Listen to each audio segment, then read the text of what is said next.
Welcome to Well Played Podcast, a show on all things playful and joyous in education. I'm your host, Michael Matera, 6th grade teacher, author, and speaker. Really looking forward to today's chat on Well Played, which is part of On Podcast Media Network. Today we have with us Jon Spike, and we are going to be chatting about board games over the extended table of the internet. That's right, folks. We're not talking about video games here. We're talking about board games, card games, these kind of things that you could play here in Corona, or if you're listening to this podcast in the future and Corona's solved, you can play it with your friends that are out of state, your old college buddies. The way you said that, it sounded like we live in some sort of kingdom called Corona. It's very... It kind of threw me for a second there. That would be a lot better than what we actually live in, Jon. Yeah, that's very true. All right, so Jon has been on the show several times. He is a good friend of mine, fellow Wisconsinite, and also much cooler game player than I am. But all in all, still likes to play games. So here he is on the podcast, going to be talking about some games with me again. Yeah, glad to be here, Michael. I think I don't know if I'm getting typecast as that other like nerdy Wisconsinite board card game player. Then we come on and just talk about all the nerdy board card games we play. But I like it. I like that I've become typecast as that. It's fitting. Jon, like I said, you're way too cool to be typecast that. Like I'm sure no one else knows that you like board games except this tiny corner of the internet. It's a corner I'm happy to be in. There you go. All right. So this idea, right? Like this idea of play by mail is not something new, but it's something that I think all of us have sort of dusted off a little bit to refresh ourselves a little bit here in Corona, trying to figure out ways to sort of connect and play over the internet with some friends and family. What's a way that you started to do this here in Corona? Yeah, we were kind of talking before the show, and one of the really neat things that's happened is after I graduated college, I kind of drifted apart a little bit from a bunch of the guys I lived with in college. And one day, one of them sent me a link to a site called Games by Email, and he said, "Hey, they have a bunch of random games on here, Risk, History of the World, and they've got Axis versus Allies, and Diplomacy, and all these different games." And so basically, you sign up via your email, you get people together, and when it's your turn, you get an email with the board and your options, and you take your turn, and then the next person's up. And so we fired up a couple of games of Risk, or as they call it, Gambit, so that they don't get sued, and instead of History of the World, they call it Empires, and we fired up a few of the games. And what's really neat is growing up, I feel like I never finished a game of Risk like live, because we just get into a stalemate and like forget where we put the pieces after a long play session. But having the site do it for you is great. And the other cool thing too is, because it's on it's an internet based game, you can have kind of more advanced features. Like they have a version called Dark Risk where you can only see like the pieces, the immediate spaces around you instead of the whole board. Normally Risk, I kind of know where everybody's at. And then in Dark Risk, I need to kind of position myself so I can keep tabs on everybody. So it's like kind of a secretive game of Risk. They added like airstrikes where you can, if you hold certain cards, you can strike a faraway place. You don't have to be right next to it. So there's like all these fun twists. They've almost remixed the game for online to change it up. And then we, of course, have our back channels too.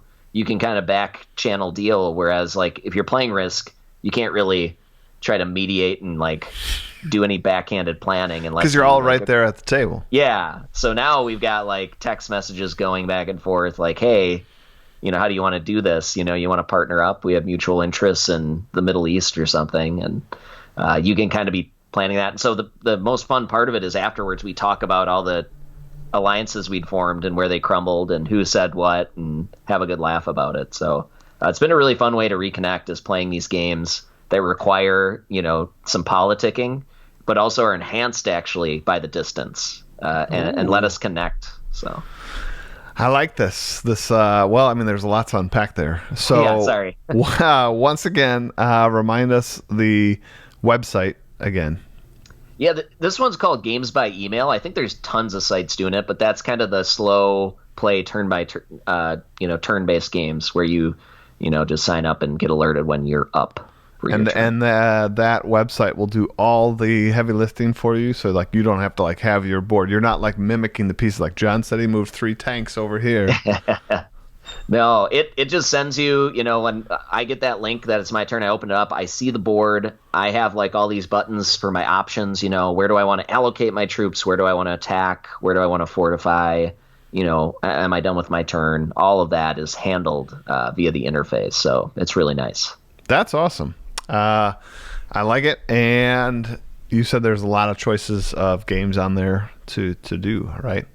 Yeah, I haven't looked at all of them. Like I said, my friend kind of turned me onto the site, but we've explored a few of the different titles, and they all work really well. You sometimes have to go out and kind of they've got a basic rule book on the site, but you kind of do have to read up just on the original base game. Especially like when we were playing Axis versus Allies, trying to capture that all on their little site was tough, but just researching the game. Did you actually finish that game? We're still in the middle of our first one. It's getting pretty intense, but I am losing it for the Allies. Like I am. Which country are you? I'm Russia, and I had a few just failed excursions into Europe. History is not repeating itself very well. That is, for anybody that doesn't know that game, it is a very long, like, I don't know, that's like a 5-hour game, like 6-hour game. It's actually better, I think, to do it over email because, if you try to do it in a sitting, like you may never go home, really. That's true. And Russia, by the way, I mean, is the hardest country to play in that game. So cut yourself some slack. They have the least amount of industrial production certificates, and they get hammered. I mean, like it's set up to have Germany hammer some of your most valuable land immediately. Yeah, that's you just described what's happening. It's pretty accurate. yeah, that's a tough one to win, and if Japan jumps on board, you're donezo. So I was hoping hopefully they're not listening. I was hoping they'd take an isolationist approach, but I don't think that's in the spirit of this particular board game. That's awesome. So that's cool. I will say similar. A game that I used to play in college with, like, over the internet with zero like software handling it for us. Like, we had to update this stuff and do it all by hand because the internet wasn't awesome yet. Really, is the answer here? Is a game called Diplomacy. I don't even know. That game's super old. Like, it's What is it? Like, I have no idea. I'm gonna Google it right here on the show, people. Oh man. Diplomacy game. Pause for effect here. What do we got? Diplomacy game. Release date. Suspense is killing me. Suspense. I mean, it's holy cow. You got to guess. 1935. 1954, but it wasn't commercially released till 1959. I was going to say the game was in the 70s, which I thought was already old enough, but I went extreme based on your reaction. So I should have done more poker face here, but it's radio, so it wouldn't have mattered. All right, so yeah, this game kind of Risk-esque, except instead of collecting like hundreds of little cubes on the board, each team only gets like three. Actually, I think it starts with three units, and by having that unit in that land, like, that represents that you have an army there and it's big enough. But the interesting thing about this game is all the moves are simultaneous, right? Which is so cool, I think, that like you have a negotiation round. So if you were playing this by mail, you'd say like all moves have to be in by like Wednesday or something. And then, we'd be doing all these back channel deals. Like, John, you're going to support my army doing this to attack this guy. And like, I promise over here, I'll do this. And when we cut Russia up, sorry, that's a soft spot for you. We'll carve something else up together. Then all those moves get submitted, and then one of us had to go through and like fix it all up. But now that the internet has upgraded itself to 2.0, there is a site called Play Diplomacy, which will do all of that for you, and even give you all the back channel like areas to talk. Such a great game, and one that I have actually played in my classroom with students. I've introduced students to that. I have not this year yet, but as we talk, I'm more and more like, why not do that? Yeah. That seems pretty awesome. It's funny you should bring that up. We were reading The Most Dangerous Game, the short story. I don't know if you've ever read that one, Michael. It's a lovely, lovely tale of a guy who washes up on an island where a gentleman hunts men for sport. It's kind of a romantic comedy, I'd call it. Yeah, that's nice. Yeah. Nice, light. Yeah, it's a light and frothy one. I lead off usually the year with it, just to let them know it's a dog-eat-dog world out there.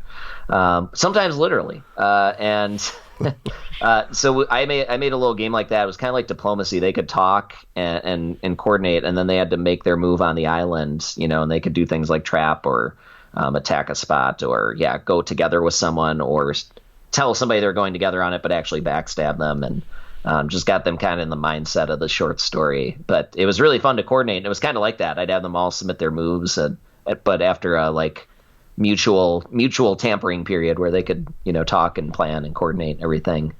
Not really in secret, like they'd see each other going and like trying to broker with each other, so it got kind of awkward. But we used to play diplomacy in high school, and man, did things get like heated. I mean, like that was a game, because the entire game is negotiation based, right? Which is so cool, and like you said, something that actually can kind of help us out in this moment where like we kind of yearn for connection right now, and like to have a reason to sort of like fire off kind of a witty, funny email to somebody trying to convince them to like join your alliance or do something or support you or whatever, all the while with the tension of, is John going to share that email with somebody else? Right. Like now it's written proof that I said, John, let's backstab Turkey.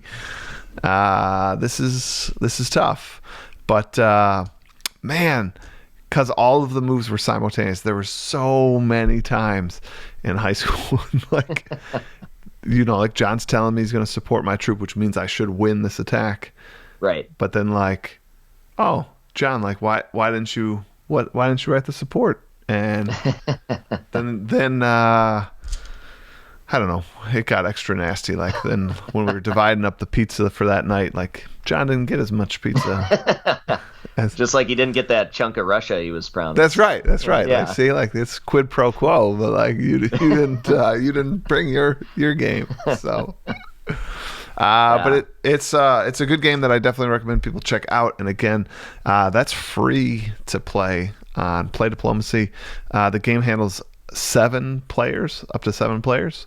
So again, it's free, and I believe there's even like a teacher mode or an observation mode. So you could have, if you wanted to run it with your students or something, you can kind of observe 3 or 4 games. If like 7 obviously isn't your class size. Yeah, that's a classic one. So what else you got going on here? Well, I know we were talking about this platform as well beforehand, and you and I have each used this one. I don't know if you used it pre-pandemic. I had not, but we talked about Board Game Arena as well as a great platform. These are some good suggestions. I hope people are writing it down. So like, let's again, I mean, we're like halfway through the podcast here. Let's remind people of the sites.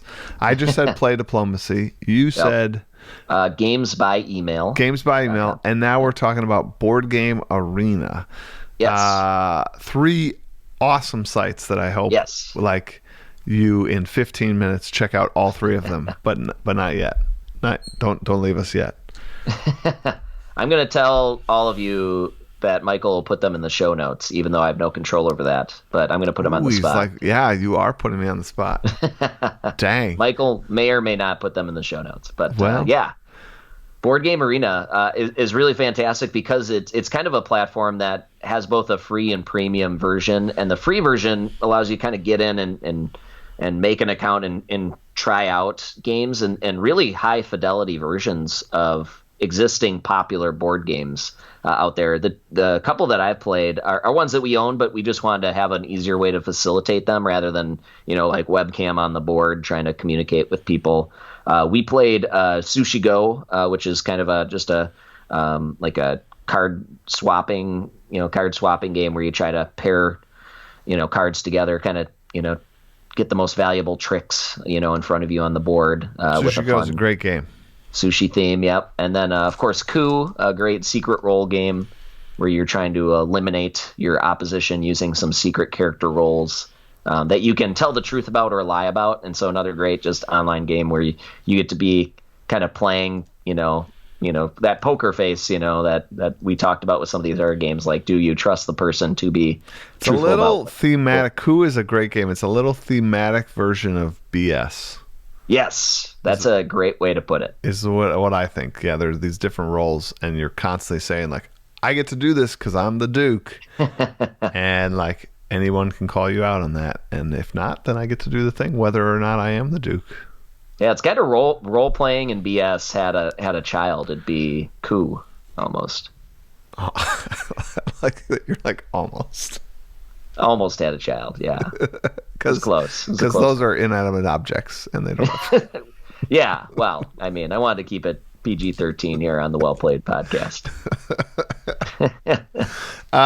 So yeah, a board game arena I really love. To answer your question, I did not know about it pre-pandemic. As somebody that like owns a bajillion board games and have been lucky enough to find people in my life that also enjoy board games and live close enough by, I usually pre-pandemic got enough of a fill of board games in person that I wasn't really looking for an online substitute. But when Corona hit, I will tell you, John, just you, this is between you and me. I'm going to whisper so no one hears it. My two hobbies, one, cooking food and like with people, for people, and playing board games, both got hit real hard, John, real hard. And there hasn't been some sort of cook by mail, yet. So yes, I did quickly jump online and try to figure out like what there has to be something out there, and there are a few things. And this one I stumbled upon pretty early and really liked enough that I did buy the premium version, which, by the way, is super cheap. The premium version. Great deal. I want to say it's $20 for the year. And if you have a premium account, you can invite as many other people, and they don't have to have a premium account. So it's like truly like one of you can buy this and play all sorts of games. And like John said, really like done well. Like the implementation has been pretty slick, and much like your story about play by mail,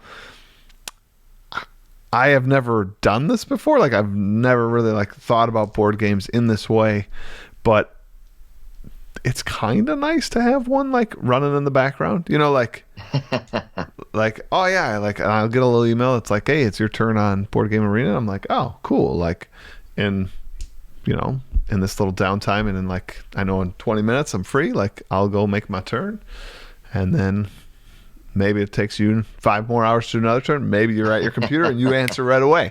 But there's some really good ones on there, and they have recently added one of my favorite 2-player games. Which is a great thing to play by mail or play on Board Game Arena, because it's only like you only are waiting on one other person, right? Sure. Like it's not that long to get back to you.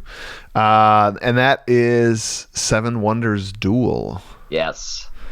Yeah, they just added that, I don't know, like a month ago. And so good. I've already played like 3 games, and I'm currently in the midst of playing 2 with 2 different friends. Yeah, and I know you and I have mused about how great that game is, but then to have it expanded where you can play that anytime, anywhere is fantastic. It's pretty nice. It's pretty nice. What else did I play on there? Quantum's a really good game. Oh yeah. I dig that one. People would like that. It was a good iteration as well. I did one other one. Oh, I did Stone Age. That was actually that was really good implementation.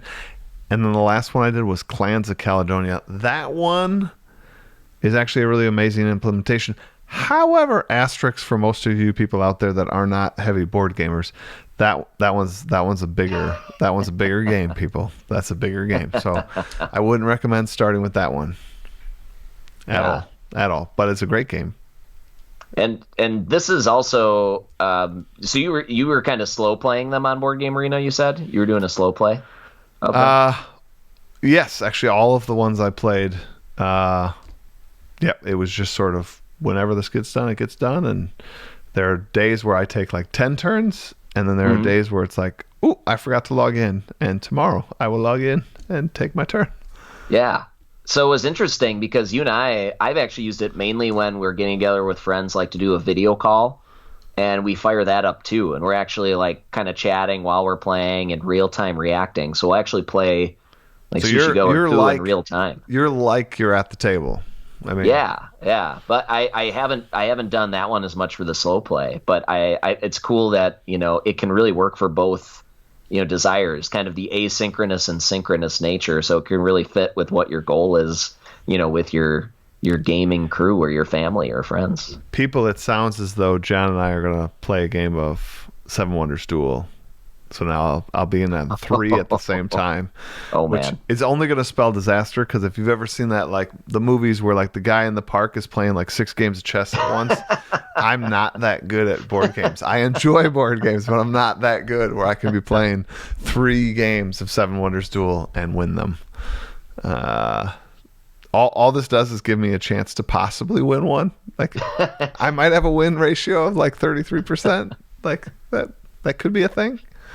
I think there's an episode of Simpsons where Bart's doing that, and then like people are gathering to watch him, but then like it cuts to like 4 people in a row saying checkmate on him, like he lost all 4. Like all these people just kind of scatter like after seeing that. I think that vividly is. Look at the boy playing like 4 games of chess. Checkmate.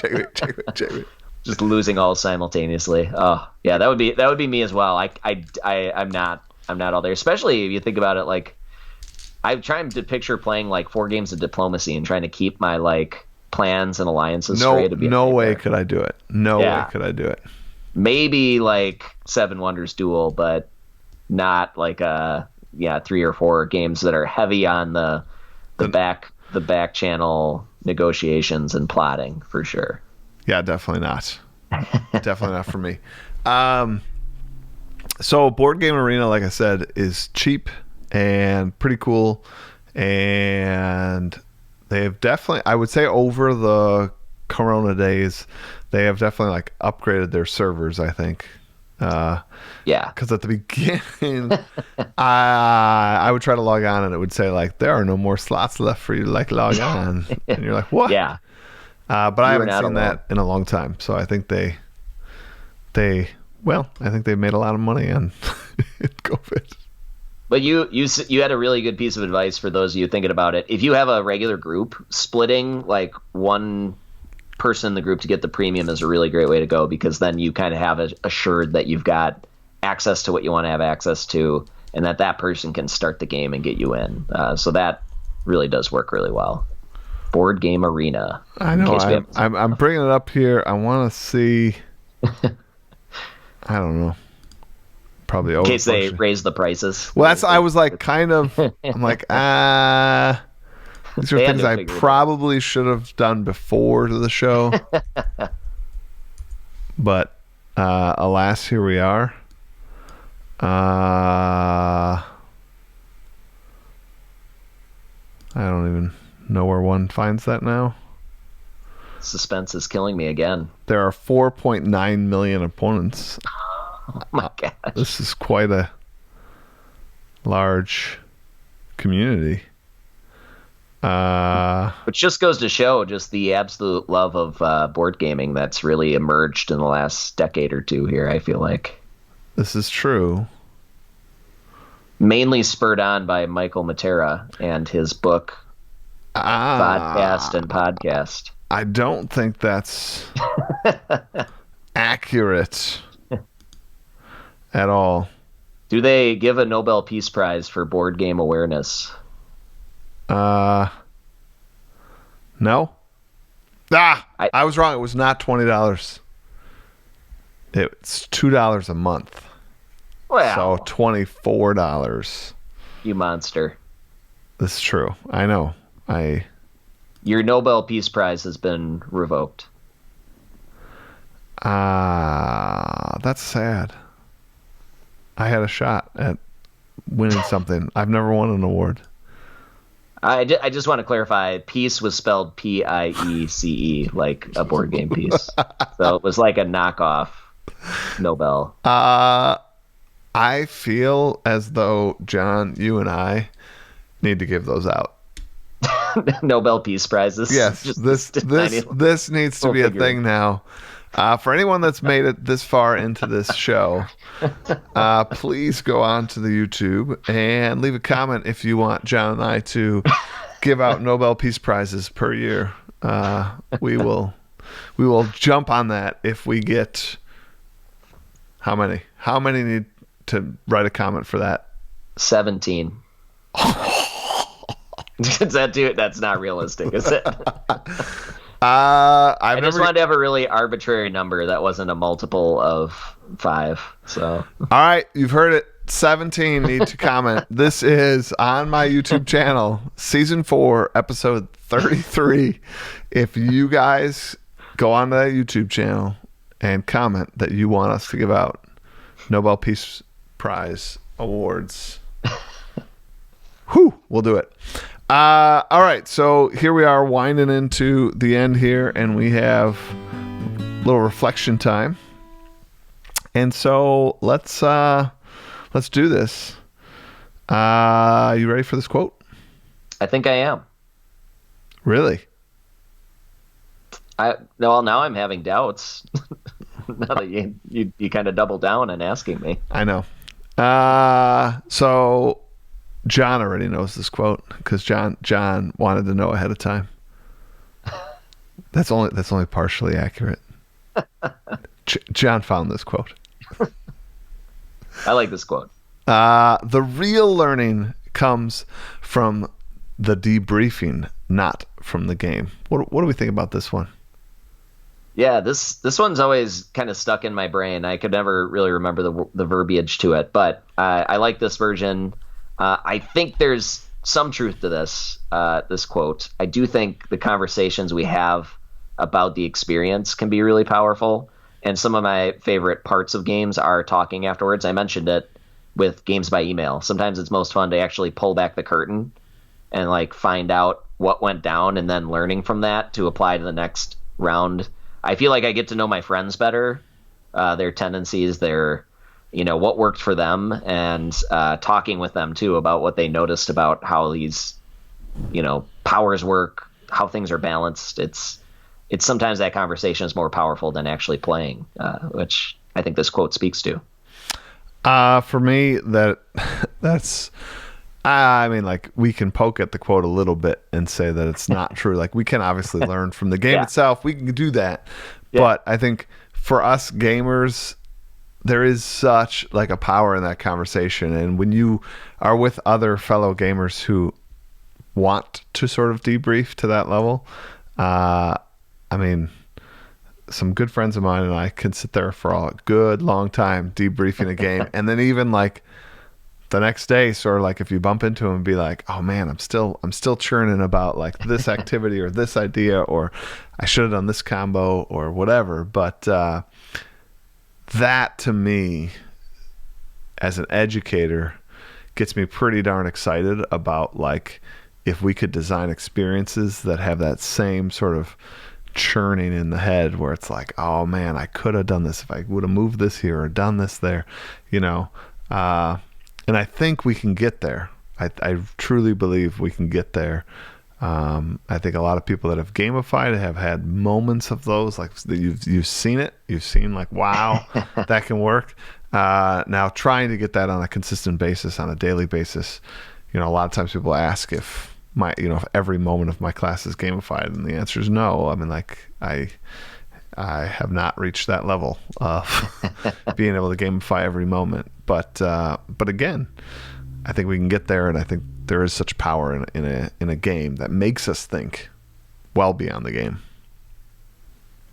I think that's an important message too to take away is don't forget after the game to create a space to talk about it. If you're using these in the classroom and just with friends, just asking them point blank, what did you notice? What do you think? Was it balanced? What was the game changer that you saw somebody else do or you did? I don't know. I love it. Get that conversation going. I love it. Well, Jon, thank you so much for coming on Well Played once again. Thanks for having me. You bet. Everyone else, thank you so much for joining us on Well Played each and every week. Remember, Season 4, Episode 33. We want 17 comments. I think that would be hilarious. All right, everybody. I hope you have a great rest of your day and continue to play on.